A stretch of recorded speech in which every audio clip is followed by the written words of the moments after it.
وہ کون تھا جو خانہ کعبہ کو گرانا چاہتا تھا؟ پھر ایسا عذاب آیا کہ وہ روتے ہوئے توبہ کرنے لگا اور اسی نے سب سے پہلے کعبہ پر غلاف چڑھایا۔ آئیے جانتے ہیں یہ حیران کن واقعہ۔ یہ کہانی ایک بادشاہ کی ہے جس کا نام تابع کہا جاتا تھا۔ تابع اصل میں یمن کے بادشاہوں کا ایک لقب تھا۔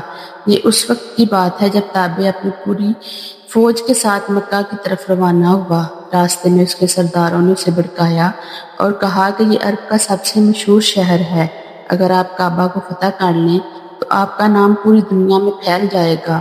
بادشاہ کعبہ کی عظمت سے بے خبر تھا۔ اس نے ان کی بات مان لی اور کعبہ کو نقصان پہنچانے کا ارادہ کر لیا۔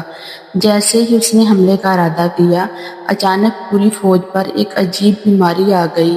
فوجیوں کے جسم میں شدید درد شروع ہو گیا، نہ کوئی کھڑا ہو سکتا تھا نہ چل سکتا تھا۔ ہزاروں کی فوج زمین پر تڑپ رہی تھی۔ خود بادشاہ تابع بھی بے بس ہو گیا۔ کوئی دعا کام نہیں کر رہی تھی۔ وہ بہت گھبرا گیا۔ اس نے علماء کو بلایا اور پوچھا، یہ ہمارے ساتھ کیا ہو رہا ہے؟ علماء نے کہا، کعبہ اللہ کا گھر ہے۔ جب سے تم نے اسے نقصان پہنچانے کا ارادہ کیا ہے، یہ عذاب آیا ہے۔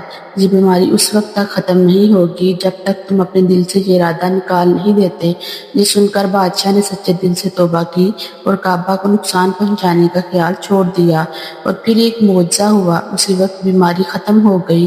پوری فوج چند لمحوں میں ٹھیک ہو گئی۔ اسی رات بادشاہ نے خواب دیکھا کہ وہ کعبہ کو خوبصورت کپڑے سے ڈھانپ رہا ہے۔ صبح اس نے اپنا خواب علماء کو بتایا۔ انہوں نے کہا، یہ اللہ کی طرف سے اشارہ ہے۔ بادشاہ نے فوراً حکم دیا کہ کعبہ پر غلاف چڑھایا جائے۔ پہلے کھجور کے پتوں سے کعبہ کو ڈھانپا گیا، مگر یہ کافی نہ لگا۔ پھر یمن سے خاص اور قیمتی کپڑا منگوایا گیا۔ وہ بہت خوبصورت سرخ اور سفید داروں والا کپڑا تھا۔ اسے بڑے ادب کے ساتھ کعبہ پر چڑھایا گیا۔ یہ تاریخ کا پہلا غلاف تھا۔ پھر بادشاہ نے کعبہ کا دروازہ بھی بنوایا اور اس کی چابی بھی تیار کروائی۔ اس دن سے کعبہ پر غلاف چڑھانے کی روایت شروع ہوئی، جو آج تک جاری ہے۔ سبحان اللہ۔ اللہ ہمیں سب کو کعبہ کی زیارت نصیب فرمائے۔ آمین ضرور لکھیں۔